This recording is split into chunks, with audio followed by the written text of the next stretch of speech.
Bismillahirrahmanirrahim. I'm Amal Sohail and my roll number is 21TE04. Today I'll be implementing Lab 9 of Digital Signal Processing, which is about FIR filters using window method. The objective of this lab is to apply different window methods like Hanning, Hamming, Blackman, rectangle method for FIR filter designing.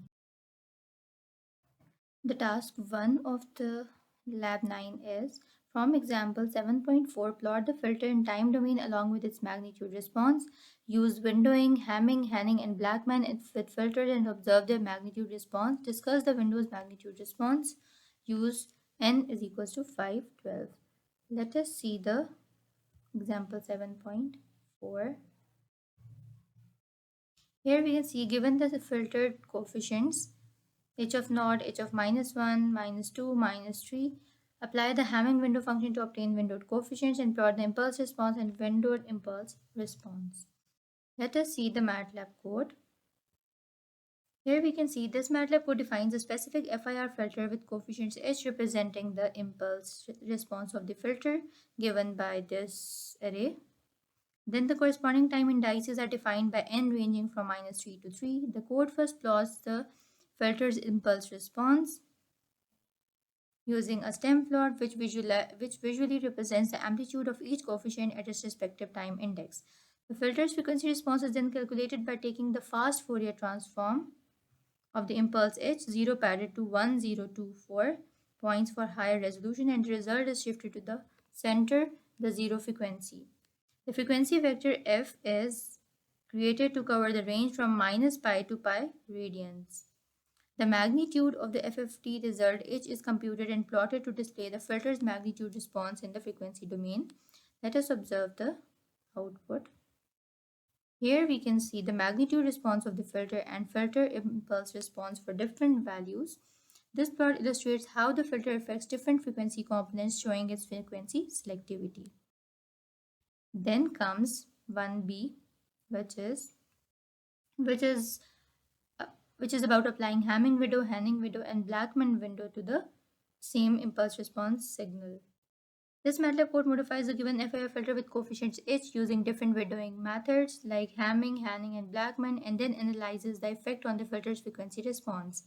The length of the filter is defined as 512 points for the FFT calculations. Windows functions h Hanning, h Blackman, and h Hamming. The FFT of each windowed filter is computed 0 padded to 512 points and shifted to center the zero frequency. The magnitude of the FFT results are plotted against the frequency vector f, which spans from minus pi to pi radians. Now observing the output, here we can see this plot shows the magnitude responses of the filter with different windowing. Comparing the outputs, the Hamming window generally offers a good balance between main lobe width and the side lobe levels, whereas the Hanning window has wider main lobes and lower side lobes, and the Blackman window provides the widest main lobe and the lowest side lobe levels. This demonstrates the trade-offs between frequency resolution and spectral leakage, and Blackman having the best side lobe attenuation but at least cost of a wider main lobe, thus more smoothing in the frequency domain. Then comes task 2 of the lab, which is about plot the signal in time and frequency domain along with its magnitude response and implement example 7.5 to 7.10 for the given signal. Now let us observe the MATLAB code. Here we can see that this signal generates a composite signal x, x1 plus x2 plus x3 consisting of three sinusoidal components with frequencies 500 Hz, 1500 Hz, and 1700 Hz at 8000 Hz sampling frequency. The signal is created over a time interval of 0.02 seconds. The code plots the time domain representation of the signal in the first subplot. Let us run the code and observe it. Here we can see the first subplot represents the time domain representation. It then calculates the fast Fourier transform. FFT of the signal shifts the zero frequency component to the center and normalizes the frequency axis to span from minus 4000 Hz to 4000 Hz. The magnitude of the FFT result is plotted in the second subplot, displaying the signal's frequency domain representation.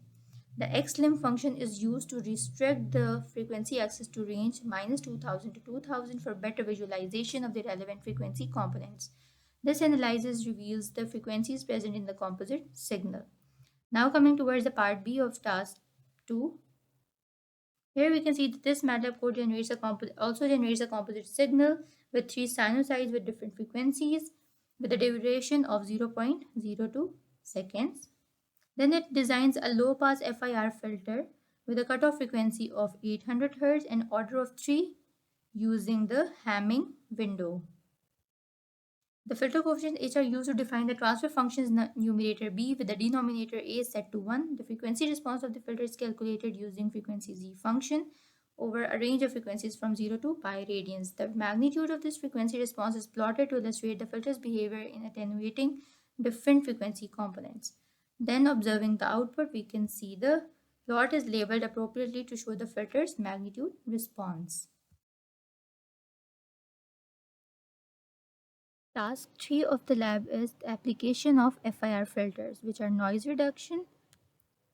Implement example in section 7.4. Then comes for a given speech signal, discard frequencies as given in example and observe results.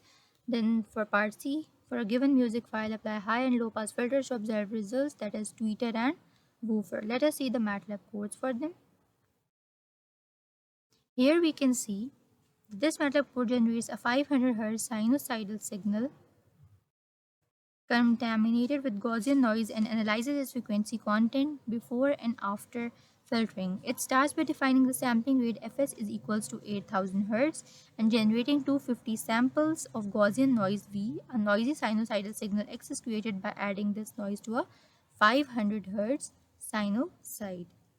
The time domain signal X is plotted and its single-sided amplitude spectrum is computed and plotted using the FFT and FIR filter, which is a low-pass filter with a cutoff frequency of 900 Hz, is designed using the FIR1. Here we can see with an order of 133, and the noisy signal X is filtered using this filter. The filter signal Y is then plotted in the time domain and its single-sided amplitude spectrum is calculated and plotted.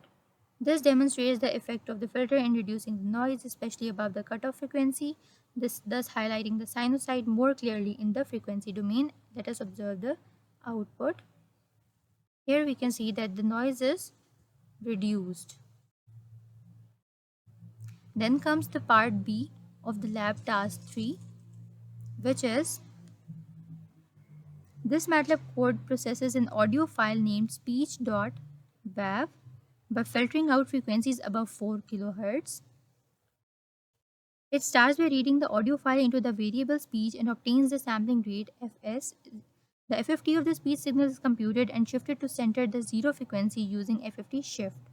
The frequencies corresponding to the FFT coefficients are calculated, and those above 4 kHz are identified and set to 0 in the frequency domain, effectively discarding these high gain frequencies.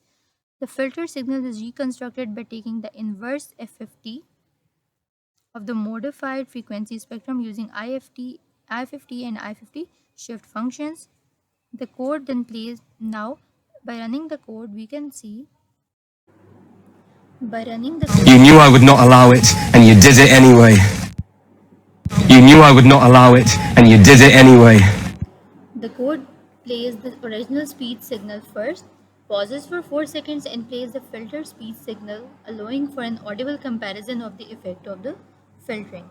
Now moving towards the part 3 of the lab task 3, which is this MATLAB code processes an audio file named music.wav by applying both a high pass and low pass filter to it. First, the audio file is read into the variable music, along with the sampling rate of fs. A high pass Butterworth filter is designed with a cutoff frequency of 500 Hz and an order of 6 using the Butter function, generating filter coefficients B high and A high. Similarly, a low pass Butterworth filter with a cutoff frequency of 10 kHz is designed producing coefficients B low and A low. The original music signal is then filtered with a high pass and low pass filters separately using the filter function, resulting in filtered high and filtered low signals. Now running the code, we will observe the sound.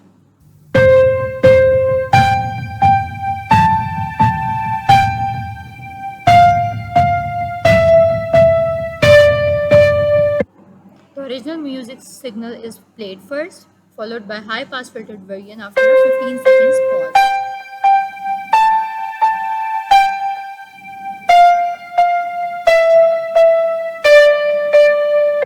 It is a high pass filtered version of the signal.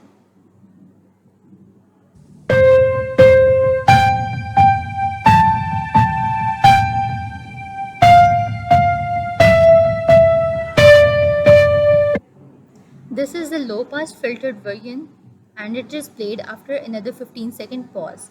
This sequence allows for an auditory comparison of the effects of the different filters on the music. Thank you so much for watching. See you in the next video. Allah Hafiz.